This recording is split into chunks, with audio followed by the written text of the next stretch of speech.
So the 2020 season has come to an end, and we've had a thrilling season. Overall, 23 drivers have raced in Formula 1 this year, so I thought I would rank them by how I feel they've performed this year. My tiers are stellar season, solid season, bang average, should have done better, and a year to forget. So let's get into this. My name's Andy, and this is Behind the Drive. So just to clarify before I start, I've not set up any rules like a certain number of drivers in each category. I'm also going purely based on how well I think the drivers have performed throughout this season. There'll be drivers in positions that you don't like, so let me know what you think and who you'd move in the comments. So I'm going to go in order of the initials of the drivers' names, as that's how it's shown up on my tier list, which means starting with Alex Albon. A driver who's had a tough year, being decidedly beaten by his more experienced teammate in Max Verstappen. He ended the season in 7th position, just one place up on his 2019 finish where he only had half the year at the Red Bull senior team. This year was a real opportunity for Albon to stamp his mark on that second Red Bull seat and make it his own by fighting for 4th position each week.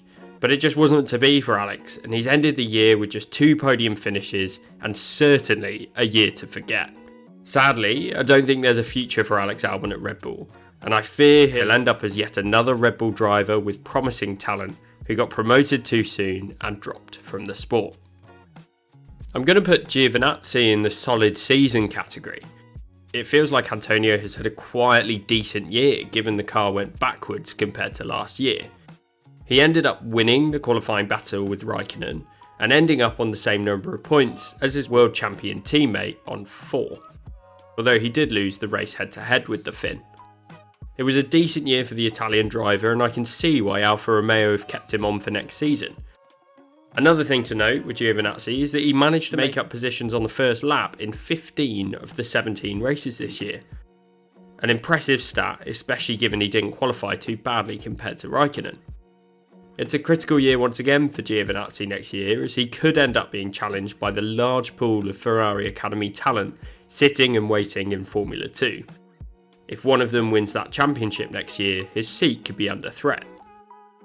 Charles Leclerc has had potentially the best season of his short career to date, but unlike last year in Ferrari, he didn't take any pole positions or race wins.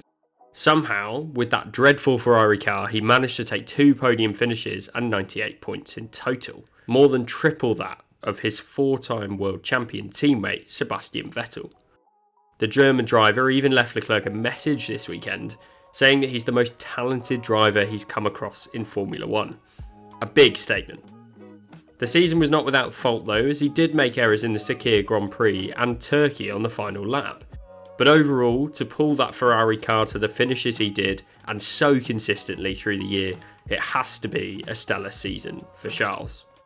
Carlos Sainz has delivered a solid season this year at McLaren for me. He's achieved a podium finish in Monza and been consistent throughout the season.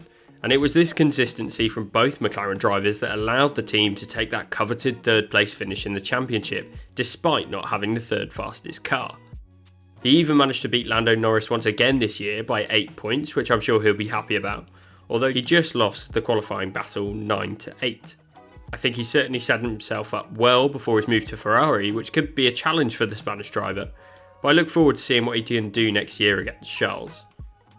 It's been a tough year for Daniel Kvyat this season, and although you could argue that luck was not on his side, ending up with less than half of your teammates' points is not really good enough when you're in a car that should have the potential to score points frequently. He had a great race at Imola where he finished 4th, but good results were sadly few and far between for the Russian driver. I think it will be his last year in Formula 1 after competing in 5 seasons over 6 years. Solid run for the Russian driver, but sadly I think time may be up for Kvyat. In a tough midfield battle, Ricciardo did well this year to get the maximum out of his Renault car. He also finished 5th in the Drivers' Championship this season, a solid improvement on his 9th place finish last year. Ricciardo also built on last year by achieving 2 podium finishes, as Renault performed well throughout the year, and at times being the strongest car in the midfield pack. On top of this, Ricciardo decidedly beat the highly rated Esteban Ocon 15-2 in qualifying and 13-4 in the races. A good outcome for Ricciardo, as he's proven his speed in that car. It'll be interesting to see the matchup between Ricciardo and Norris at McLaren next year. And then, moving on to Ricciardo's teammate, we've got Esteban Ocon, who, for me, has had a bang average season. The first driver in this category in my list. I think there were big expectations on Ocon, as he was closely matched with Sergio Perez during his 2 seasons at Force India. But this year, Ocon has been decidedly beaten by his teammate, ending up in 12th position with 62 points compared with Ricciardo's 5th place finish with 119. Ocon's been retained by Renault for next year, and will have a tough teammate in Fernando Alonso. Ocon's season looked like it was improving with a couple of good results towards the end of the year, particularly with his first F1 podium at the Sakhir Grand Prix. But sadly, it wasn't enough to move him up a tier for me. George Russell, for me, has had a solid season. He has had some absolutely stellar moments, but he hasn't managed to make it into that category for me this year. In terms of highlights, it's impossible to ignore his dominant performance over Valtteri Bottas for Mercedes at the Sakhir Grand Prix while wearing shoes that were a size too small and with hardly any experience in that car. In addition, he's still yet to be beaten in qualifying in a Williams car, beating Latifi 16-0 and was so close to maintaining his perfect qualifying record, but lost out to Bottas by 26 thousandths of a second in Bahrain. But for me, his season falls down by the fact that he's arguably thrown away at least 2 solid opportunities for points this year in the Williams, with his crash under the safety car at Imola, and a poor race drive for Russell in the second race around Austria. He's always been there or thereabouts for Williams, but never quite managed to make it stick. But Russell has had a great season, and he's proved that he has a future at Mercedes this year, but I don't think it was quite enough for a stellar season for me. Jack Aitken has had a bang average season. He absolutely should have done better in Formula 2, but based on his debut F1 outing, I would say it was pretty average. He performed just about as well as everyone expected him to, and wasn't too far off the pace of Latifi ahead of him. I've put Kevin Magnussen in a year to forget. He ended up on 1 point after struggling in the Haas car. He did have a moment of brilliance in Hungary after pitting on the formation lap for dry tyres, but that was the only race that he scored his points this year. And to be honest, I felt like he had checked out towards the end of the year as well, after being announced that he wouldn't be driving for Haas next year. So a bit of a disappointing end to his Formula 1 career. Kimi Raikkonen openly admits that he races in Formula 1 for fun, and he's a great driver, but at the age of 41 you can tell he's reaching a point where he's just a bit less interested. It was a tough year in a difficult car, and he's a great character to have on the grid, but it was a year for me that I think Kimi should have done better. After he was beaten in the qualifying battle with Giovinazzi and ended up on the same number of points as the Italian, for me, he'll stick around for next year, but I can't see him being too interested in staying for the new 2022 regulations. Lewis Hamilton, for me, has unquestionably had a stellar season once again in the Mercedes. Since the year in 2016 where he lost the championship to Rosberg, Lewis has been the dominant driver of Formula 1. This year, he's won 11 of the 17 races, qualified on pole in 10 of them, and got the fastest lap points on 6 occasions this year. To top it off, he beat Valtteri Bottas, his one and only competitor for the championship this year, by 124 points, almost 5 Grand Prix victories. Not only this, he's matched Schumacher's records for the most championship victories and beaten his record for the most race wins.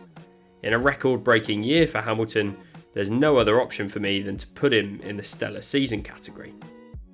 Moving on to another Brit, in Lando Norris, a fan favourite that for me has had a solid season.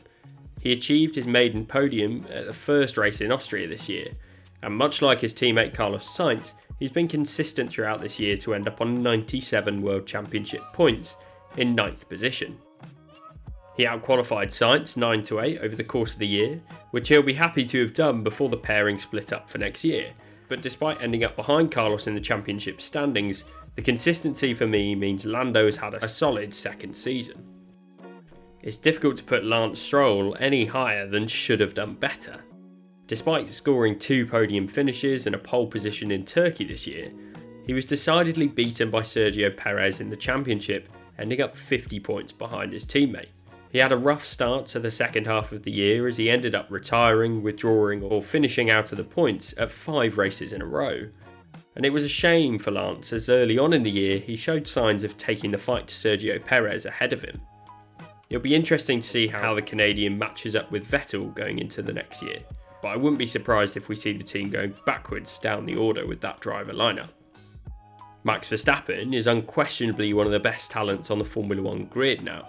In the second best car, he managed to single-handedly take the fight to Lewis and Valtteri ahead of him this year, as he managed to take the same number of race wins as Bottas. He even managed to keep the fight for second in the championship alive until the final race, as he ended up just 9 points behind the Finnish driver. This is made even more impressive when you consider the fact that Verstappen has retired 5 times this year. The Dutch driver is consistently outperforming his car, and I think that if he'd had a solid teammate backing him up this year, he would have ended up with a second place finish in the championship. So absolutely a stellar season for me. Next up, Nico Hülkenberg, the Racing Point super sub. For me, much like Jack Aitken, we didn't really see enough of Hülkenberg to give him more than a bang average season. But the weekend that Hülkenberg did race for the team, he did very well, managing to qualify the Racing Point car in 3rd place at the 70th anniversary Grand Prix at Silverstone, which was a real highlight for the German driver. He's unlikely to have gotten a seat from his performances, but it was good nonetheless. Nicholas Latifi has had a tough debut season, and I think that most drivers would find it pretty tough when compared with George Russell. Latifi has been consistently off the pace compared to Russell though, and has been out-qualified by the Brit on every occasion that they were in the same car. It's tough to prove your racecraft when you're in the worst car on the grid, but there were 3 occasions where Latifi did manage to finish 11th this season. Hence it was not a year to forget for Latifi, but instead a year that I think he should have done better. Pietro Fittipaldi, not an awful lot to say here, as the Brazilian driver only took part in 2 races this year, but he did a good job for the team to stand in for the injured Romain Grosjean, and he didn't embarrass himself. I'm sure he loved the opportunity to drive a Formula 1 car competitively, but for me, much like the other stand-in drivers, it was bang average. Pierre Gasly, what a year this guy's had. After being rejected by Red Bull last year for not performing well enough, he's really proven them wrong. The French driver has, for me, had a stellar season. The highlight must be that unlikely win in Monza, where he managed to take the team's 2nd ever race win, and the first since Sebastian Vettel won at the same track in 2008. He also had a number of impressive drives to manage the tyres and make up positions through the race, like his result in Belgium. He's proven himself in Formula 1 and is deserving of his 2021 seat for AlphaTauri, and I expect another team will take him for 2022 and beyond.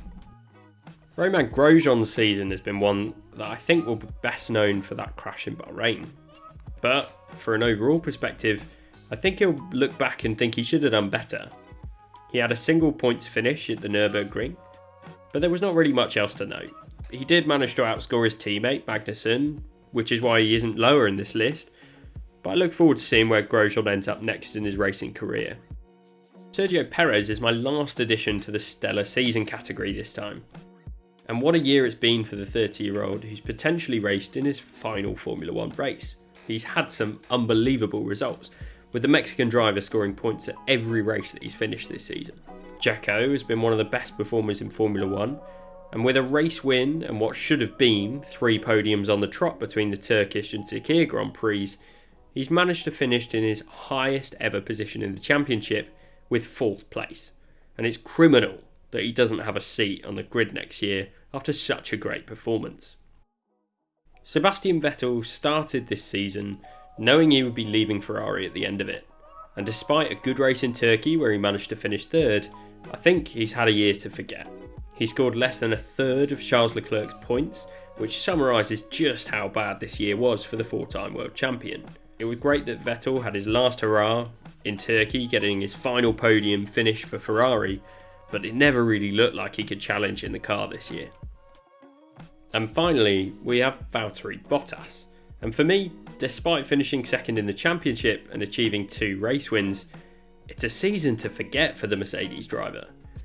The car in the hands of Lewis Hamilton was so dominant and had the potential to win every race this year in the right circumstances. But sadly, Bottas could only manage 2 race wins this year, the same as Max Verstappen behind him. The World Championship fight was never really on, as during the races it would be more about whether Verstappen could get past Bottas, as he often did. Thinking back to a race like Spain where Hamilton was off in the distance, but Bottas finished third behind Verstappen. Then, to add insult to injury, we've got the Sakhir Grand Prix, where the pressure was really on for Valtteri to prove that he's worthy of keeping his seat over the young gun George Russell. And quite frankly, he just didn't perform well enough, being overtaken at the start of the race and never really looking like he could overtake Russell until the pit stop palaver. He will need to go back to the drawing board for next year, as he will once again see the points reset to 0, and I think we'll need to see Valtteri 3.0 if he's to keep that Mercedes seat for 2022. So, that's my tier list. Potentially a few controversial picks, but if you've watched this far, then please let me know who you'd put where. The link for the tier list will be down in the description, so complete yours and let me know in the comments. And if you enjoyed this video, leave it a like and subscribe for more F1 videos like this one in the future.